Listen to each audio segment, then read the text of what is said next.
So now that I'm a Christian, can I listen to Megadeth? Coming up next on Pastor Bob's Coffee Break.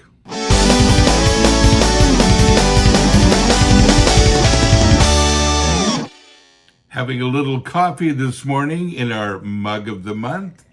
Death is dead. It's a coffee mug. It's a t-shirt.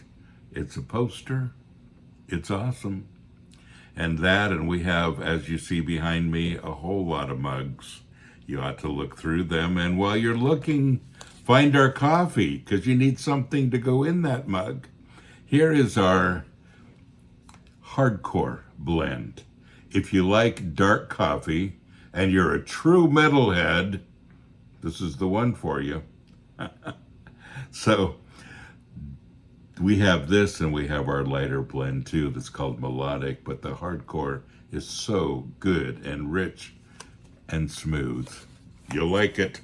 That and all of our cool stuff right here. We are metalwearefamily.com. This is a good question today. Hi, Pastor Bob. I just started listening to your podcasts, and I like them. Awesome. My question is this. I'm 48 years old, and I just came back to Christ. I have a lot of Christian metal, but I still listen to Megadeth. Is this wrong? You know, this is such a personal thing. And for so many people, it's personal. You know, one of the things that I notice about metalheads is that they are very, very true to the bands they like. They're not just fans, it's a lifestyle. And, you know, one of the things that I love about the metal community is that we are family. We say that all the time. We are metal, we are family. But we are. And there's this camaraderie that we have as family that is just awesome. But we're also very true and devoted to the bands that we enjoy, not just the music, but to the people. We know a lot about them. We read about them. It's a fan thing, but it's also a family thing. It goes even deeper. And I like that part about it. You know, you asked about Megadeth, great guys.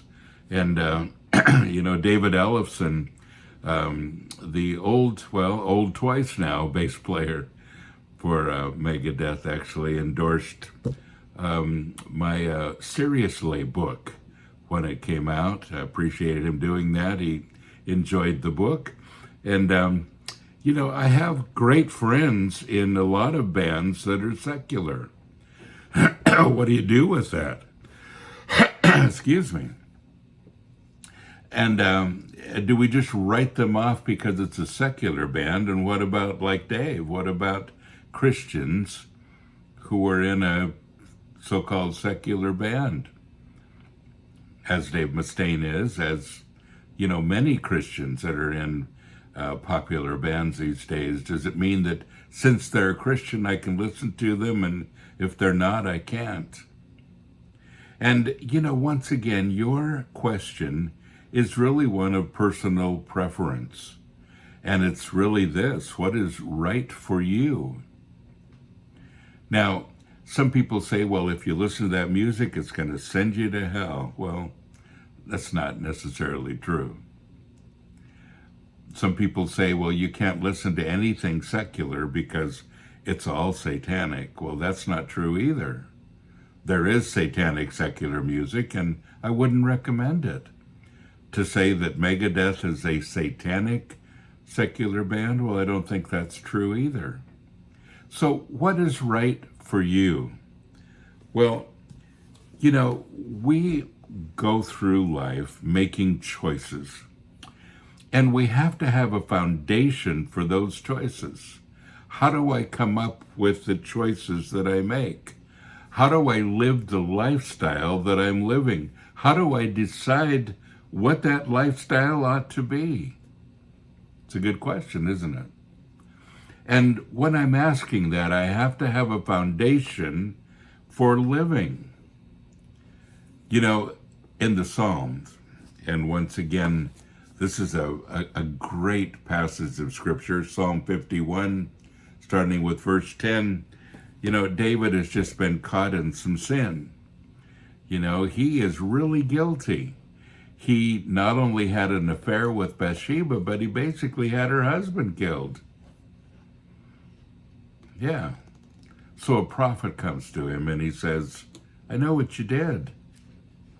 You're guilty, dude. And then David says this. He says, create in me a clean heart. He's talking to God. He says, Lord, I am guilty. And he repented at this point. He says, create in me a clean heart, O God, and renew a right, persevering, and steadfast spirit within me. I love this prayer of David because it's really our prayer for life, isn't it? Create in me a clean heart. And Lord, I'll just do whatever I'm doing and I'll just go about my business and I'll do whatever I want, but you created me a clean heart, okay? Doesn't work like that. It's let's do this together. That's what he's saying. Lord, I'm open now. I want to go on this path. Lord, please help me. Create in me a clean heart and renew a right and persevering and steadfast spirit within me. This is the course I want to go. Well, how do you get there? You get there, first of all, by allowing God to help. And secondly, you get there by making the choices that keep you on that path. A clean heart. What does it take? Renewing a right mind, a persevering mind, and a steadfast spirit within you. And that means that the choices that I make have everything to do with walking in that direction. So not just what band should I listen to, but all of our choices that we make in a day, that ought to be our question. Lord, how will this help me to create a clean heart? Because that's what you want to do within me. And when my heart is clean, when my heart is pure, when it's right, when it's persevering, when it's steadfast, it's a whole nother world. It's a whole other thing. I can listen more carefully. I can react in agape love more easily. And my feet are planted firm and I know where to go. Otherwise, it gets pretty mucky and confusing. Create in me a clean heart. Folks, I hope that's your prayer today as well. Thank you for joining me. Don't forget, you are blessed. So go and be a blessing.